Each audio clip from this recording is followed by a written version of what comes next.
गोष्टीचं नाव आहे साक्षीची चिकाटी. एका छोट्या गावात साक्षी नावाची 10 वर्षांची मुलगी राहत होती. ती खूप हुशार आणि मेहनती होती, पण थोडीशी घाबरट होती. तिला शाळेत बोलायला आवडायचं, पण सगळ्यांसमोर उभी राहिली की तिच्या तोंडातून शब्दच फुटत नव्हते.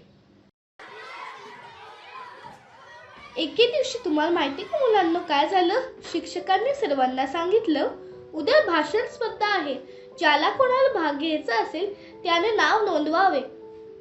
साक्षीचं मन खूप झालं.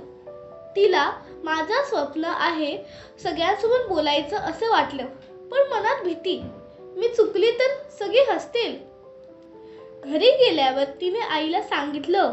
आईने हसत तिचा हात धरला आणि म्हणाली, बाळा, प्रत्येक मोठं काम पहिल्यांदा केल्यावरच भीती वाटते, पण भीतीवर मात केली तर यश तुझंच आहे.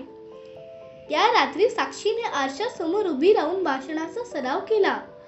पहिल्यांदा चुकली, दुसऱ्यांदा शब्द विसरली, पण तिने हार मानली नाही. दररोज थोडा थोडा सराव करत राहिली. स्पर्धेचा दिवस आला. शाळेच्या मंचावर सगळे बसले होते. साक्षीचं नाव पुकारलं गेलं तेव्हा तिचं हृदय जोरात धडधडू लागलं.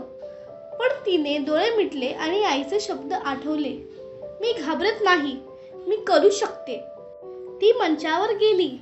शांतपणे बोलायला सुरुवात केली. शब्द ओघवते झाले.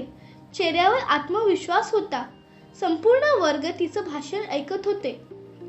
भाषण संपल्यावर सगळ्यांनी जोरदार टाळ्या वाजवल्या. साक्षीला पहिला क्रमांक मिळाला.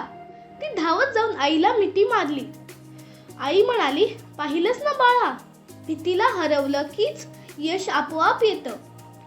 तुम्हाला या कथेचा बोध माहितीये का मुलांनो? भीतीवर मात केली तर प्रत्येक अशक्य गोष्ट शक्य होते. आत्मविश्वास हेच यशाचं खरं रहस्य असतं.